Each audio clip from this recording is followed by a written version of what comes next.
সুপ্রিয় দর্শক শ্রোতা, আসসালামু আলাইকুম। আমি মনিরুজ্জামান। আমি একজন স্বাস্থ্যকর্মী। আমার হাতে আছে দুইটা অ্যান্টিবায়োটিক, আদা এবং রসুন।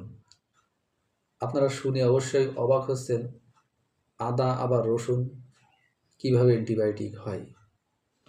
আপনারা এই দুইটা অ্যান্টিবায়োটিকের সাথে পরিচিত নন। আপনাদের পরিচিত অ্যান্টিবায়োটিক হচ্ছে অ্যামোক্সিসিলিন, ফ্লুক্লোক্সেসিন, সেপ্রাডিন, সেফিক্সিন, সেফোরেক্সিন প্লাস ক্লাভোনিক অ্যাসিড। এই ঔষধগুলো, অ্যান্টিবায়োটিকগুলো কিছু গ্রাম্য ডাক্তার আপনাদেরকে প্রয়োজনে অপ্রয়োজনে সরবরাহ করে থাকে, যেগুলো আপনারা চিড়া মুড়ির মতো হরহামেশাই খেয়ে থাকেন, কিন্তু একবারও আপনারা ভাবেন না এইগুলোর কি ক্ষতিকর প্রভাব আপনার শরীরে আছে। যাই হোক, ওই দিকে যাচ্ছি না। আমি এই প্রাকৃতিক দুইটা অ্যান্টিবায়োটিক, আদা এবং রসুন, যদি আমরা প্রতিদিন সকালে খালি পেটে খেতে পারি, তাহলে আপনার আমার শরীরে কি উপকার হতে পারে সে বিষয়ে তুলে ধরছি। আমাদের শরীরে রক্তের যে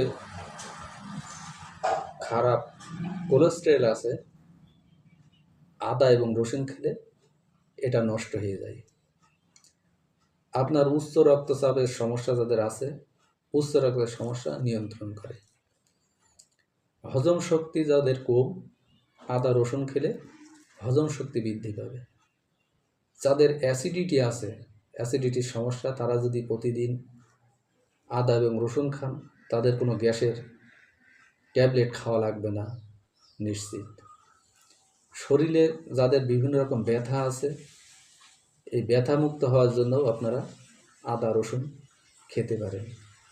আদা রসুন খেলে আপনার শরীরের অটোমেটিক রোগ প্রতিরোধ ক্ষমতা বেড়ে যাবে, স্মৃতিশক্তি বৃদ্ধি পাবে, আপনার ত্বক সতেজ থাকবে। প্রায় মানুষের দেখা যায় কোষ্ঠকাঠিন্য সমস্যা।